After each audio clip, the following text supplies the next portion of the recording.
it's amazing to be standing up here in front of a group of women, because all my life I thought that women didn't like me. I believed the lie that men used to hold us down.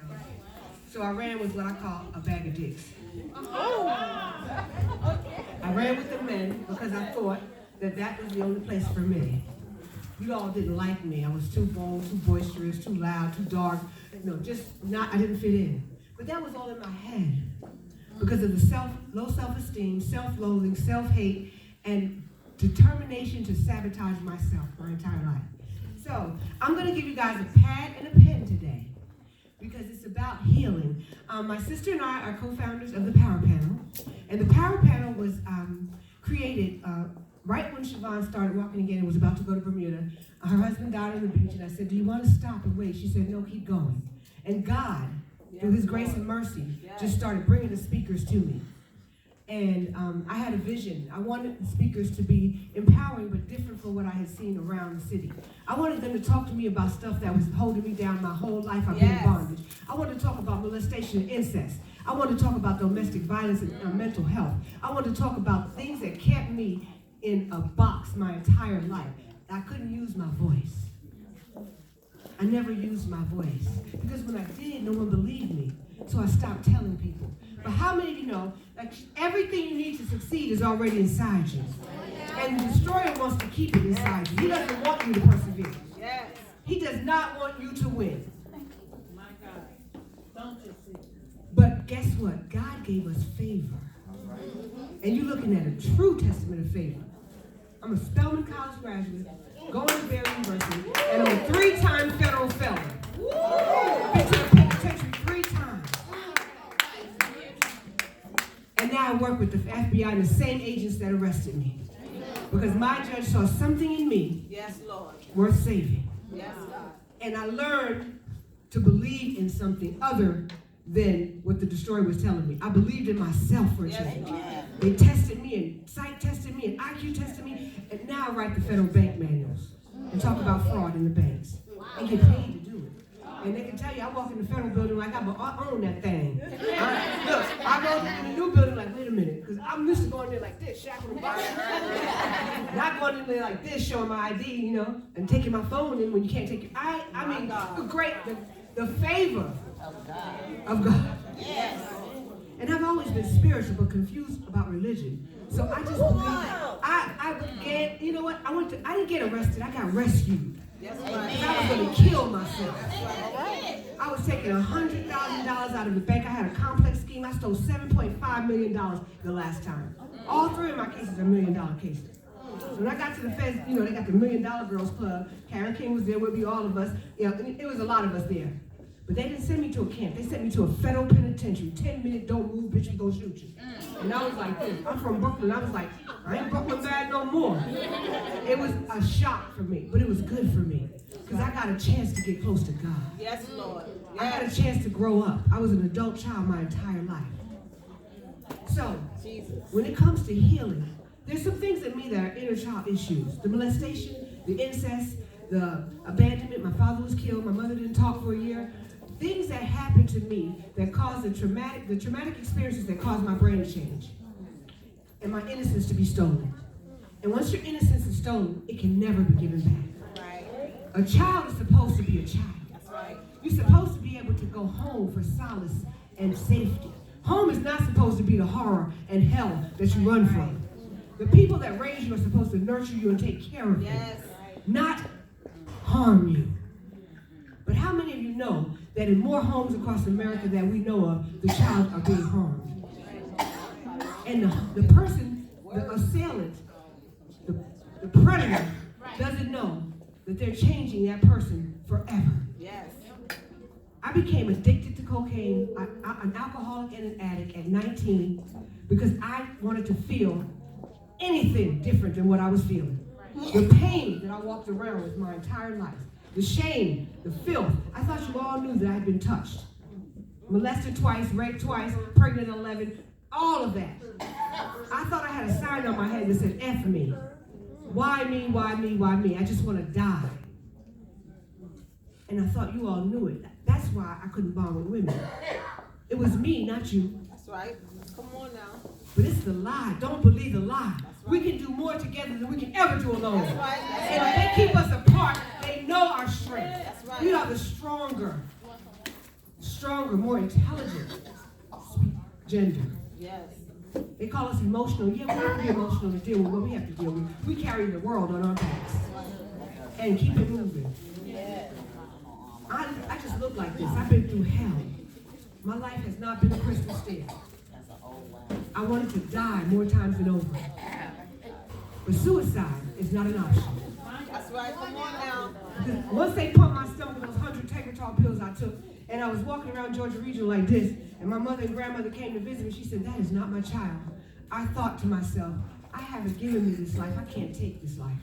That's right. But I still wanted to die again, over and over, because I just didn't want to be on this planet, in this skin. I wore so many faces that when I got to prison, I started peeling them off like an onion. That's right. That's right. I started praying every day. I wasn't buying contraband, sleeping with COs, trying to get no girlfriend. I didn't want. If I want a girlfriend, she better look like Sadell. I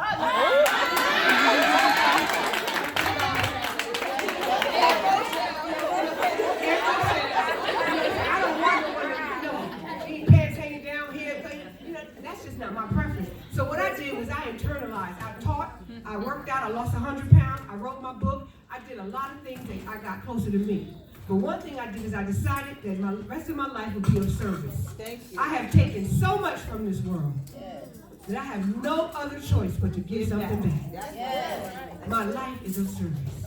And we started the power panel, and of that was born the initiative Pink Boots on the Ground. We put pink Timberlands on the ground, and we fight human trafficking. We just received, you're looking at a 2019 Senate resolution recipient. From the jailhouse to the Senate house. Won't he do it? What I realized is that being bipolar, being ADHD, being a survivor of incest and molestation and rape, being all of those things that I thought were curses, guess what they are? They're my superpowers. Yes, God. I can do things that most people can't do. That's right. God gave me a gift. I got it from my mama. I can write my ass off. I didn't know how to write a book. I just knew I could write. But someone that was sentenced with me, they gave her 12 and a half years for mortgage fraud, bank fraud. She had written some books, and she showed me. And I read other people's books on how to write a book. And I wrote Babylon, City of Fire. And you know I wrote that book in prison 9.5 years ago and still haven't published it?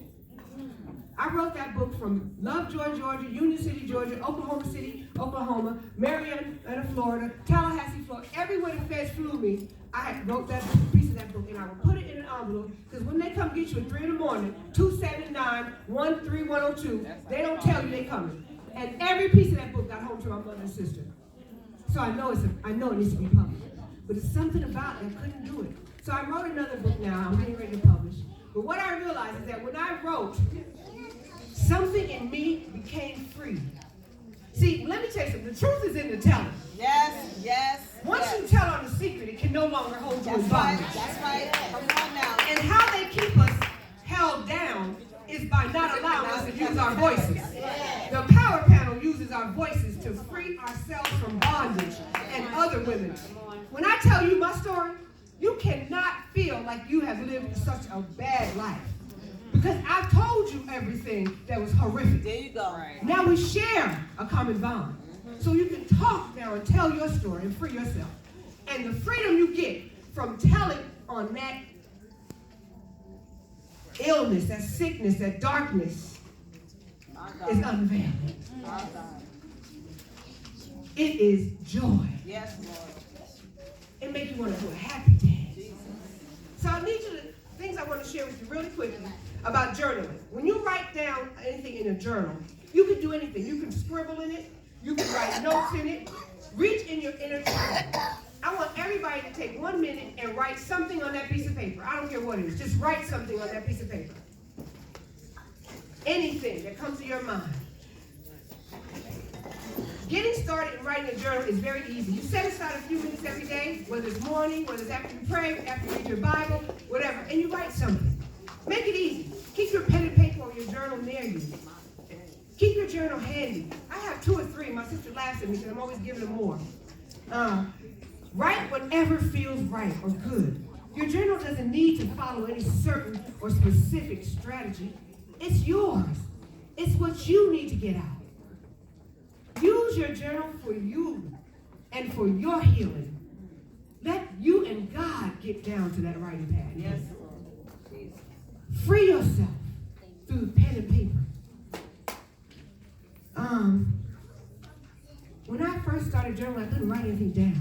I could tell a story and make up some characters really well, but I couldn't write daily. And I just started to continue to do one thing: practice. Yes. Like, I'm ADHD, so I can't meditate, but I practiced writing and it got better. There's some books you can look for. It's Conquering Toxic Emotions, 23 Days of Self-Discovery, a book called Stuck, Don't Feel Stuck Journal, and Journaling Through the Psalms. Another one called Write It Down, Let It Go, a Worry Relief Journal, and The Art of Storytelling, which we're going to be having a power panel on storytelling. I want you to know that no matter what, look at the person next to you and say, no matter what. No matter what. Say it again, no matter what. No matter what. No matter what obstacle you have endured in your life, you can overcome it. Because when I was in solitary for 3 weeks and I was rubbing my lips and writing on the wall and looking at the ants, I thought I'd never be the same. But I came out of there resurrected, Thank you, Lord. a new woman, renowned. I thank you for your time and effort. I'm going to pick a few people. I'm going to give you a present, and I'm just going to pick them randomly, so please don't get upset with me, but I bought some stuff, and I'm going to pick some people and give you a journal. Thank you, Yolanda. I met Danique on Instagram, and we started collaborating because the Power Panel couldn't get any support, and then she introduced me to my homegirl, Yolanda, and they're both the most beautiful women in the world, and they are really, really supportive of the Power Panel, and we are supportive of them.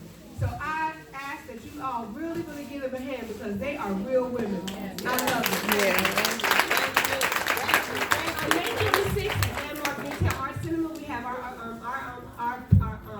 event called A Movie for a Cause. We show a movie, we feed you brunch, and then we have a question and answer session. Showing a movie this time called Apartment 407. You really need to see it. Thank you The for movie having was us written, there. directed, and it stars in the actual survivor. Yes. And this is a movie that I want all of you, because they can be taken at any given moment and don't even realize it. They put themselves in situations that are volatile and risky on social media, parties, everywhere. And they can be taken and your life will never be the same.